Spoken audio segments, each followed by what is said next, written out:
Welcome to video number 2 of Yaqeen Institute's Proof of Prophethood series, An Ethical and Historical Necessity.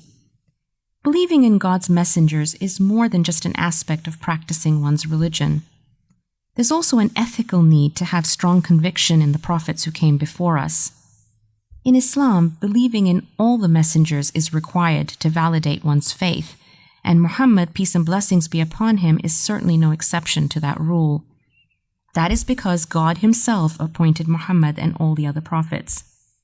While humanistic virtues such as compassion and justice are praiseworthy, they do not replace the moral need for faith. In terms of salvific eligibility in the hereafter, accepting God's message upon discovering it is necessary for validating one's goodness before God. The basic tools required to be good are one's existence, goodwill, and the various faculties, limbs, wealth, and so forth needed to enact the good one recognizes. Since all of these are endowed by God, rejecting God disqualifies this goodness from a person, for it would then be, in essence, plagiarized goodness.